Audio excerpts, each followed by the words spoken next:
আসসালামু আলাইকুম রহমতুল্লাহি ওবরাকাতুহু।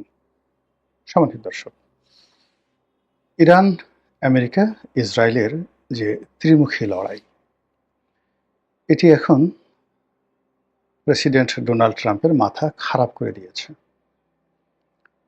নেতানিয়াহু কোথায় আছেন আমরা জানি না। তিনি কি অসুস্থ, আহত, নাকি তিনিও ইমাম আলী খামেনির মতো ইন্তেকাল করেছেন বা জাহান্নামে গিয়েছেন, আমরা জানি না। পুরো মধ্যপ্রাচ্যের রাজনীতি থরথর করে কাঁপছে। আকাশে আগুনের হলকা, কোন জায়গাতে কখন কিভাবে যে ইরানের মিসাইল আঘাত হানে বলা যাচ্ছে না। ইরান যেভাবে আক্রমণ করছে, অবস্থা দৃষ্টে মনে হচ্ছে যে তারা নিজেদের যে রাগ এবং ক্রোধ, এটার সর্বোচ্চ তারা এই যুদ্ধের ময়দানে দেখাচ্ছে। গত 50 বছরের অবিরত প্রস্তুতি, গত 50 বছরের ক্রোধ, রাগ, এবং তারা যে প্রক্সি গ্রুপগুলো তৈরি করে রেখেছে মিডল ইস্টে, এখন তাদের সকলের জন্য জীবন মরণ সমস্যা। ইরান যদি না থাকে, হিজবুল্লাহ থাকবে না। ইরান যদি না থাকে, হুতি থাকবে না। ইরান যদি না থাকে, তাহলে হামাস থাকবে না। এর বাইরে অন্তত আরো ছোট বড় ইরাক, লেবানন, সিরিয়া, ইয়ামেন, ফিলিস্তিন, মিশর, জর্ডান, কুয়েত, এমনকি সৌদি আরবিয়াতে 100টার উপরে প্রক্সি সংগঠন আছে, সশস্ত্র প্রক্সি সংগঠন আছে ইরানের, যারা দ্বিধার্সে ফটাফট করে যে কোনো জায়গাটা অকারেজ ঘটিয়ে হাজার হাজার মানুষকে গুলি করতে পারে। তাদের কাছে machine gun, sub machine gun এবং একই সঙ্গে বহনযোগ্য যে সকল মারণাস্ত্র রয়েছে, যা দিয়ে তারা হেলিকপ্টার পর্যন্ত ভূপাতিত করতে পারে। তো এই যে প্রস্তুতি ইরানের, সেই প্রস্তুতি ইহুদিবাদের বিরুদ্ধে, সেই প্রস্তুতি ইসরায়েলের বিরুদ্ধে, সেই প্রস্তুতি খ্রিস্টানবাদের বিরুদ্ধে, মার্কিন আধিপত্যবাদের বিরুদ্ধে। এই চূড়ান্ত পর্যায়ে তারা এখন প্রায় বলা হয়ে থাকে তারা পারমাণবিক বোমা বানানোর পর্যায়ে পৌঁছে গেছে। এই যুদ্ধের পরে বেশ কয়েকটি বিস্ফোরণ হয়েছে, পুরো ইরান জুড়ে কম্পন তৈরি হয়েছে। সবাই বলার চেষ্টা করছে যে ইরান হয়তো পরমাণু বোমার বিস্ফোরণ ঘটিয়েছে। ঘটনা যদি সত্য হয়, তাহলে পুরো মধ্যপ্রাচ্যের যে রাজনীতির কোর্স অফ অ্যাকশন, এটি পরিবর্তন হয়ে যাবে।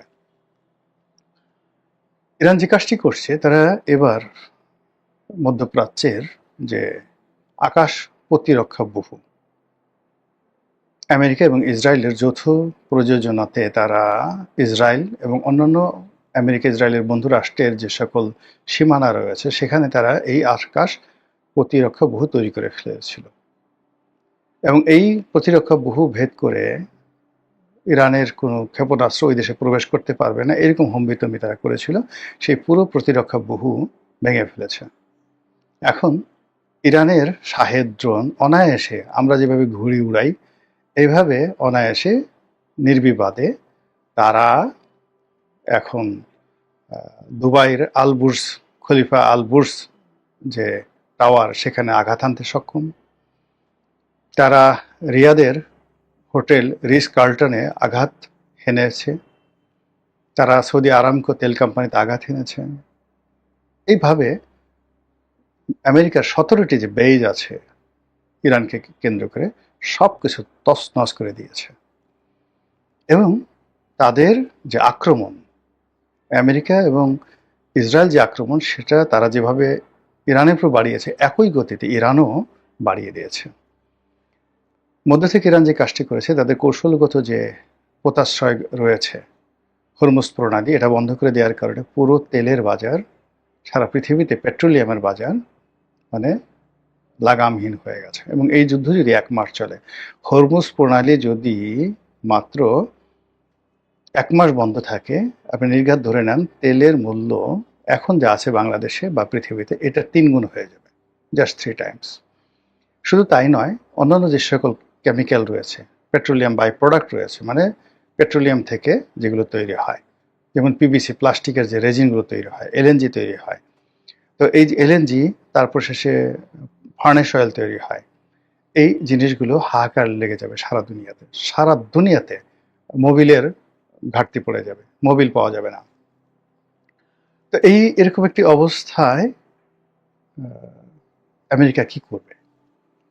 আমেরিকা ইতিমধ্যে যে ক্ষয়ক্ষতি হয়েছে, গত 50 বছরও আমেরিকা সেটা উপার্জন করতে পারেনি এই কদিনের যুদ্ধে।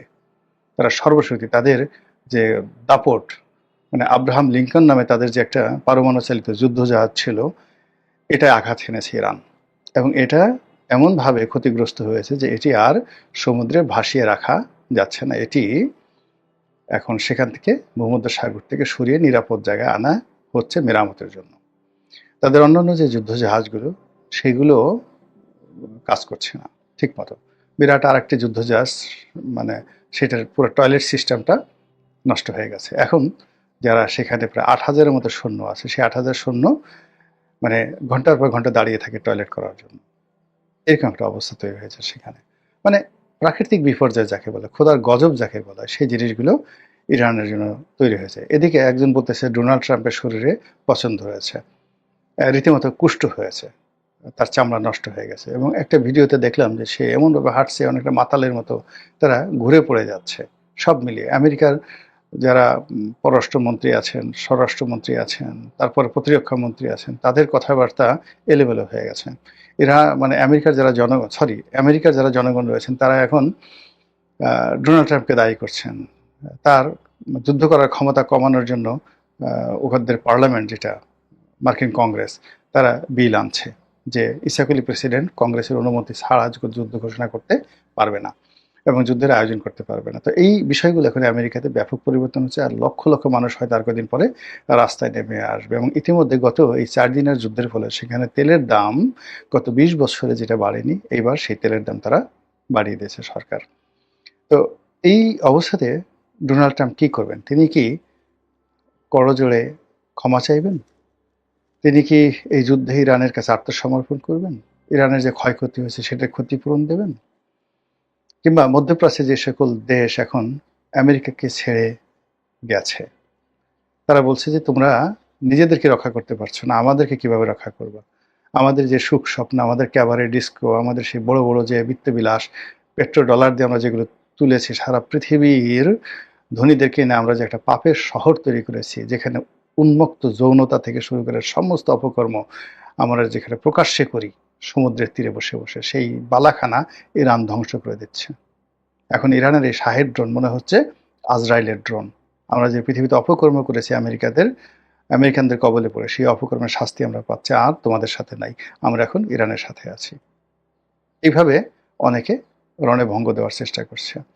আবার এই যুদ্ধের ফলে যদি ইরান জিতে যায়, তাহলে মধ্যপ্রাচ্যের দেশগুলো ইরানের আনুগত্য করবে, অথবা তারাও এইভাবে পরমাণু যুদ্ধ শুরু করবে এবং একই সঙ্গে নিজেদের সামরিক ভান্ডার তারা শক্তিশালী করার চেষ্টা করবে। পুরো মধ্যপ্রাচ্য শেষ এই যুদ্ধের ফলে।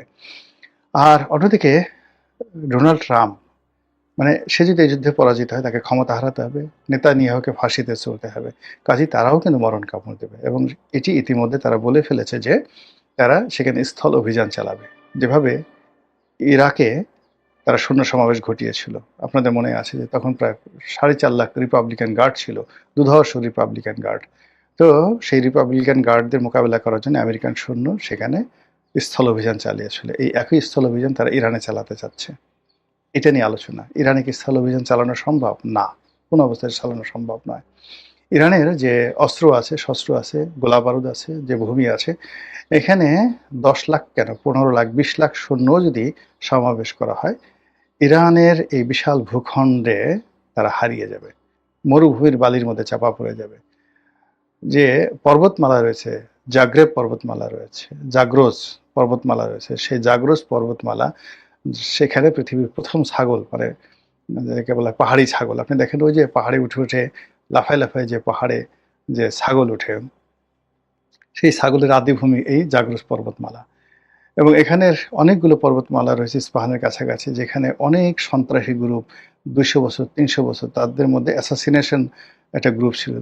300 বছর পর্যন্ত পুরো পৃথিবীকে তারা ডমিনেট করেছে। ওখান থেকে যারা একটা স্লিপ পাঠাতো যে অমুক রাজদরবারে রাজাকে হত্যা করা হবে, সেই রাজদরবারে কান্নার রোল পড়ে যেত। কিন্তু একমাত্র হালাকু খানি সেই তাদেরকে দমন করতে পেরেছিল। এছাড়া 300 বছর ওই দুর্ভেদ্য পাহাড়ি অঞ্চলে তারা লুকিয়ে থেকে সারা পৃথিবীকে তছনছ করেছে।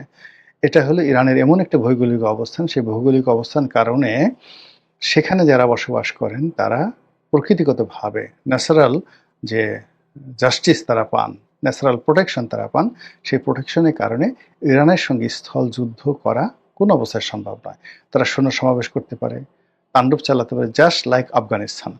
তো আফগানিস্তানের ভূমি যে বৈচিত্র্য, সেই ভূমি বৈচিত্র্যের চাইতে 1,00,000 গুণ বৈচিত্র্য এবং দুর্গম ভূমি হলো পারস্যের ভূমি। তো আফগানিস্তানে যদি আমেরিকার ওই অবস্থা হয়, তা ইরানে কি হবে বুঝতে পারেন ব্যাপারটা। আফগানিস্তান ছোট দেশ, তার সঙ্গে সঙ্গে লোক সংখ্যাও কম, অর্থনৈতিকভাবে প্রযুক্তিগতভাবে তাদের কিছুই ছিল না। তারা শুধুমাত্র পাহাড়ের ভিতরে গুহায় লুকিয়ে থেকে সেই রাইফেল বা AK-47 হাতে নিয়ে তারা সেই হাতাহাতি যুদ্ধ করেছে। এটাই আমেরিকা সামাল দিতে পারেনি। আর ইরানের যে প্রযুক্তি, ইরানের যে ঐতিহ্য, ইরানের যে জনগোষ্ঠী, তাদের যে প্রক্সি গ্রুপ, এর সাথে 20 লাখ সৈন্য নিয়ে তারা যদি ওখানে যায়, 20 লাখ সৈন্যের একটাও ওখান থেকে জীবন নিয়ে আসতে পারবে বলে আমার কাছে মনে হচ্ছে না। তো কাজেই ইরান প্রকৃতিগতভাবেই অজেয়। আল্লাহ রাব্বুল আলামিন কিছু কিছু জায়গা অজেয় করে রেখেছেন, যেটা কেউ মানে কখনো আক্রমণ করে তাদেরকে পরাভূত করতে পারেনি। অনেকগুলো জায়গা রয়েছে, তার মধ্যে ইরান প্রধানতম। তো সেই ইরান নিয়ে এখন ডোনাল্ড ট্রাম্প যে পাগলামো করছেন, আমি মনে করি তার যত তাড়াতাড়ি সম্ভব তার যদি হুঁশ ফিরে আসে, ততই পৃথিবীর জন্য মঙ্গল, তার জন্য মঙ্গল, আমেরিকার জন্য মঙ্গল। আসসালামু আলাইকুম রহমতুল্লাহি ওয়া বারাকাতুহু।